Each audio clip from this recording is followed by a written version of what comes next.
Why did people imagine so many strange creatures?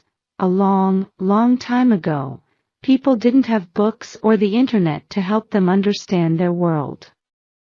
They told stories, often about animals. These stories helped people understand their world. Sometimes the animals in stories were different than in real life. People imagined strange creatures that weren't real. We call them mythical creatures. The ancient Greeks, for example, imagined the Hydra. It killed people. It was like a giant water snake with many heads. If you cut one head off, two came back in its place. The Aztecs in Mexico believed in a mythical creature, a snake with feathers that lived in the sky. It was a symbol of new life. Real animals can be symbols, too. People are afraid of snakes because they're dangerous. So adults often tell children stories about snakes. In the stories, snakes are a symbol of bad things, things that adults want children to be afraid of. In some places, people think some birds are symbols of bad luck. Tortoises in China are good luck. Black cats are bad luck in some places and good luck in others. Why? Maybe because people tell different stories in different places. Strange creatures like us. In 1924, a man called Albert Ostman is on vacation in a forest in Canada. One night, he wakes up in his sleeping bag. He can't get out. Somebody's carrying him. After 2 hours, they stop. Albert looks out of the bag. He sees a family, father, mother, boy, and girl. They are very tall and hairy, different from normal people. They do nothing bad to Albert, but he can't leave for days. At last, when they aren't looking, he runs. Is Albert's story true? Maybe not. Or maybe he really saw a family of Bigfoot. Albert only told his story 30 years later when he heard other stories like it.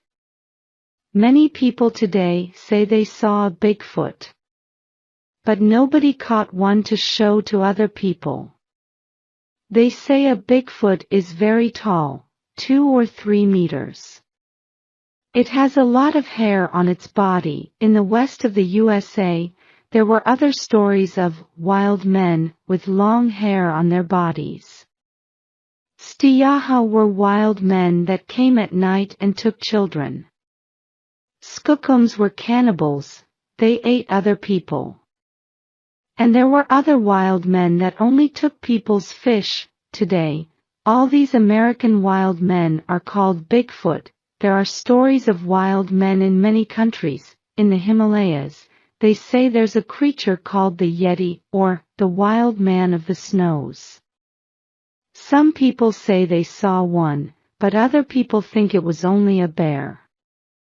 50 years ago, many people in the Himalayas believed in Yetis, but not now.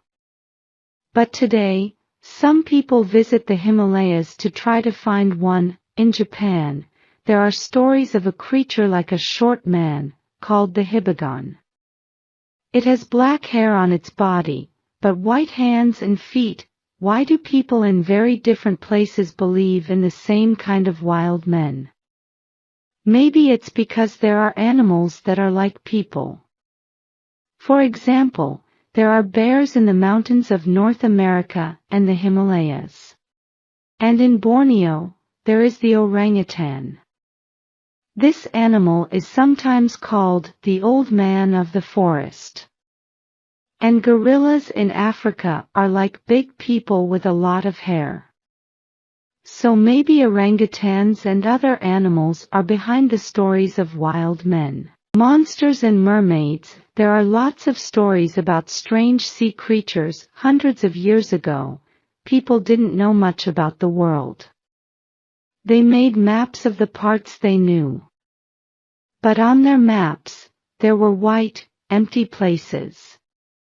On those places, they wrote, "Here, there are monsters." People looked at the maps and said, "Monsters. It must be true. It's on the map," but not everything on a map or in a book is true. Sailors always liked to tell people interesting stories when they got home from the sea. Often, the stories weren't true, but sometimes, sailors really saw strange things and didn't understand them. Then their stories were half true. Sailors told stories about mermaids and people believed them. We all know mermaids from books and movies. Mermaids are half woman, half fish. Today, we know mermaids aren't real. The sailors saw sea animals called manatees and thought they were mermaids. There are stories about mermaids in many different countries. One of the most famous is Hans Christian Andersen's The Little Mermaid. She wants to be a woman with legs because she loves a man. A long time ago, sailors from Norway told stories of krakens. Krakens were giant sea monsters with many arms. The sailors said krakens could eat men and even fight big boats. Today, we think krakens were really giant squids. These animals usually live at the bottom of the sea, but they sometimes come up. Whales eat them. There are pictures of this on the internet. So giant squids fight whales. When they see a big boat, they can think it's a whale, and fight it. Some people today believe there's a real water monster, the Loch Ness Monster, or Nessie. The story began in 1933. Two people from London, Mr. and Mrs. Spicer, visited Loch Ness, a lake in Scotland. They said they saw the monster. After that, a lot of people came. Some wanted to kill the monster. Some took pictures. You can see one here. Is it really a monster? Today, some people believe Nessie is real, maybe a kind of dinosaur. Others don't. What do you think? Dragons, mythical creatures or real dinosaurs? Dragon stories began in different places. The first came from China and Europe. But Chinese and European dragons were very different. In Europe, ancient dragons were like snakes with wings. But a few hundred years ago, people started to imagine them with legs. European dragons usually did bad things, like kill people, because kings wanted their people to be afraid of them. They used dragons as their symbol. The national symbol of Wales is a red dragon. People love stories about dragons. In many of these stories, people kill bad dragons. Beowulf is an English story from 1,000 years ago. In the story, Beowulf wants a dragon's gold. He and his men fight the dragon. Beowulf kills it, but then he dies. The Hobbit is a story from 1937. It also has a dragon, and the dragon also has gold. Bilbo, the Hobbit, takes a gold cup from the dragon. It gets angry and tries to kill people in the town. Like Beowulf, someone kills the dragon to take its gold. The Chinese told stories about dragons a long time ago, 7,000 years. But in China, dragons were good luck. The Chinese believed dragons helped people and could change the weather.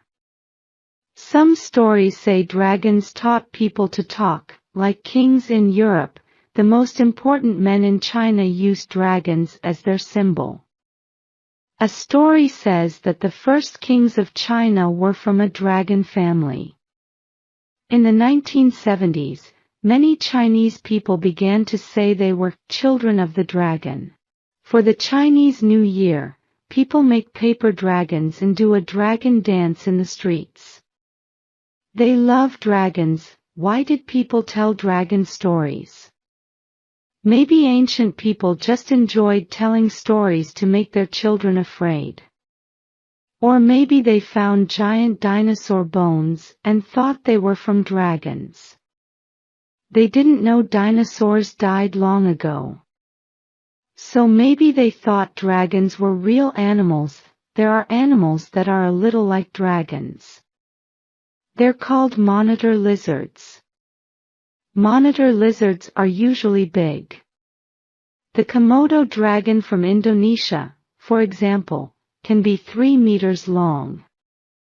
They bite, fight, and eat other animals, sometimes farm animals. Maybe farmers told stories about them, and, over time, these became dragon stories. What do you think? Are there really strange creatures like the ones in this book? Bigfoot, Yetis, mermaids, krakens, the Loch Ness Monster, dragons. Do you believe they lived, or live, in our world? Do you believe in other strange creatures, like the chupacabra? For example, in 1995, the story of the chupacabra began in Puerto Rico. 8 sheep died. People said that something drank their blood and killed them. Then more animals died in other places. One woman said she had the answer. She saw a strange creature and told people what it looked like. Did it drink the animal's blood? What do you think?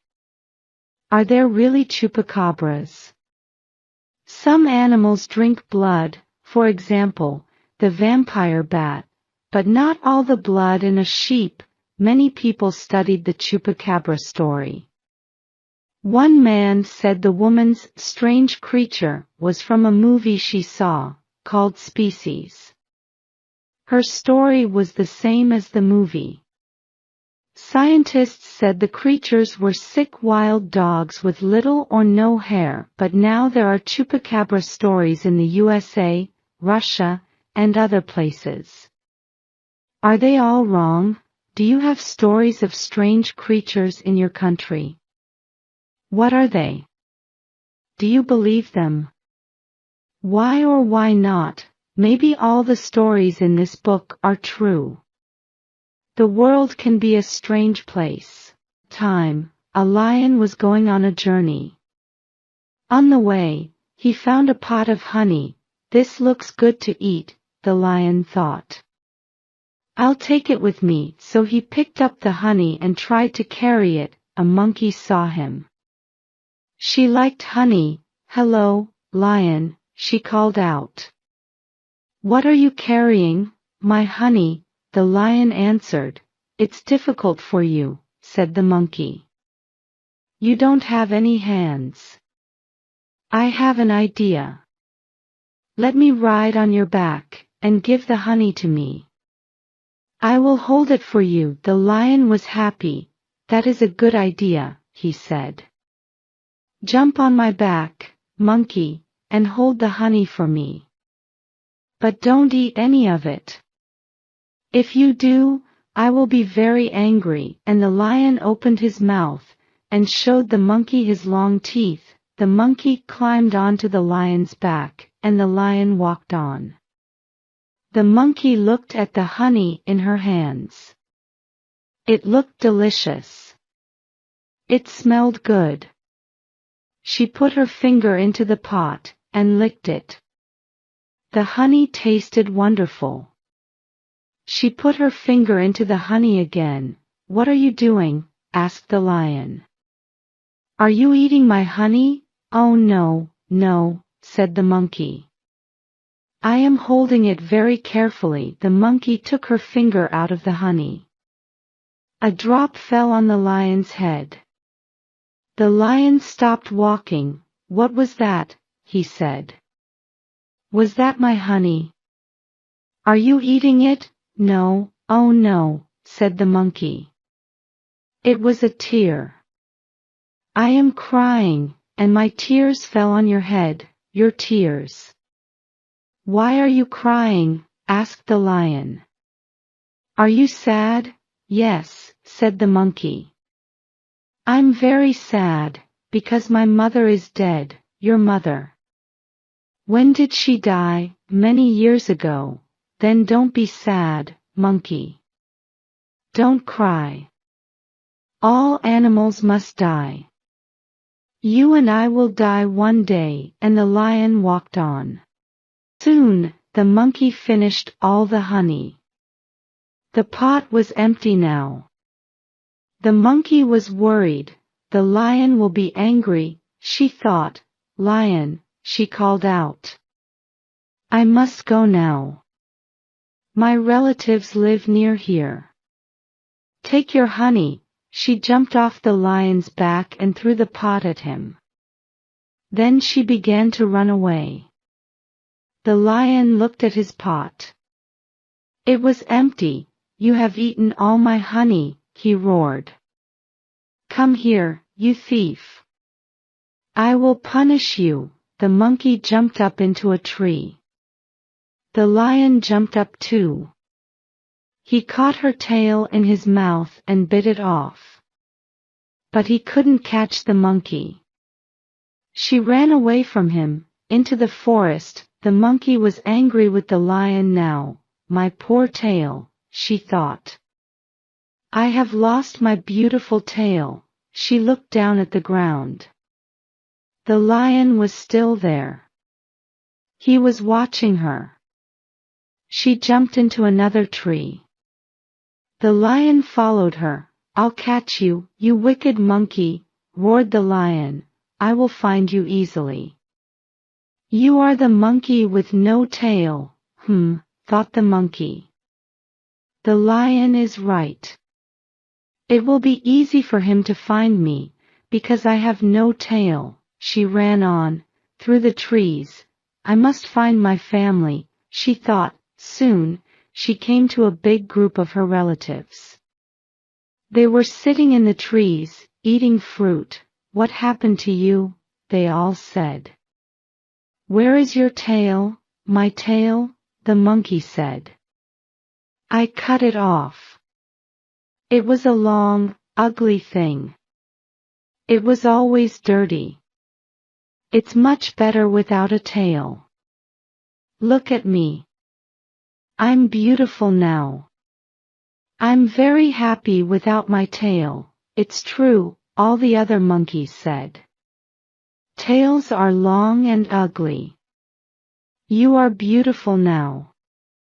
Cut off our tails, too. So the monkey cut the tails off all her relatives. Just then, they heard a roaring noise in the forest. They were frightened. The lion is coming, they said. The lion came out of the trees. He stood on a hill, and he called to the monkeys. Monkeys! Listen to me, he called out. I am looking for a monkey who has no tail. Where is she? Give her to me. If you don't, I will chase you and eat you all. A monkey with no tail, all the monkeys said. But we have all cut off our tails. There are no tails here. The lion was very angry. The monkey has tricked me, he thought. Come down from the trees, he called out to the monkeys. I will find the one who ate my honey. The monkeys were frightened of the lion. They came down from the trees and sat on the ground. Walk in front of me, one by one, the lion said. The first monkey walked in front of the lion. Open your mouth, he said. Vomit up the food from your stomach. The monkey opened her mouth, and vomited up her food. There were only seeds in her stomach. The next monkey walked in front of the lion. She vomited up her food, too. There were only fruit in her stomach. All the monkeys walked in front of the lion. None of them had any honey in their stomachs. At last, the first monkey stood in front of the lion. Vomit up your food, he said. She vomited up her food, and the honey came out of her mouth. "Aha," said the lion. "You are the thief." The monkey was very frightened. "Oh, please, please, dear lion," she said. "It's true. I ate your honey, but I'm very sorry. I'll never do it again." "No," said the lion. "You will not do it again, because now I'm going to punish you. I'm going to make a big fire and burn you in it." He caught the monkey and carried her under his arm. He went out of the forest to a big field. There was straw in the field. He picked up the straw, and put it on top of the monkey. "Stay here," he said. "I'm going to look for fire," and he went away to find fire. At once, the monkey ran out from under the straw. There was a tree above her head. She climbed up the tree, and hid in it. The tree was full of fruits. The monkey picked the fruits, and threw them down onto the straw. Then she sat in the tree and waited. Soon, the lion came back. He was carrying a burning stick. He touched the straw with his stick. At once, it began to burn. "You foolish monkey! I'm punishing you now," cried the lion. "You'll never steal my honey again." The fire grew hotter and hotter. The fruit on the straw began to cook. Suddenly, one fruit exploded with a loud noise. "That was the monkey's eye," the lion said. He was very happy. Bang! Another fruit exploded. "That was the monkey's other eye," cried the lion. Bang! Bang! Two more fruits exploded. "Those were the monkey's heart and her stomach," roared the lion. The monkey was watching the lion from the tree. She was laughing and laughing. The lion heard her. He looked up, and saw her. "What?" he cried. "Is that you? What are you doing there? You were in the fire. I heard your eyes and your heart and your stomach. They were exploding in the heat." "I was in the fire," the monkey said, "but now I'm up here, in the tree." "How did you get there?" said the lion. "I don't understand." "It was easy," the monkey answered. "You set fire to the straw, and the smoke rose up. The smoke lifted me, and it carried me up here, into the tree." "Is that true?" "I didn't know smoke could carry people," said the lion. The monkey laughed again. "Didn't know. But you are the lion, the greatest, the cleverest, the strongest of all the animals," she said. "I'm only a poor little monkey, but even I know about riding on the smoke." "Of course I know about riding on the smoke," roared the lion. "Do you think, you stupid monkey, that you are cleverer than me? Watch me. I'm going to ride on the smoke too. The smoke will carry me up into the tree, and then I'll catch you. And you won't run away from me again." So the lion jumped into the fire. But the smoke didn't carry him up into the tree. The fire burned him and he died. The monkey was happy. "My enemy is dead," she said. She came down from the tree, and went to find her relatives in the forest.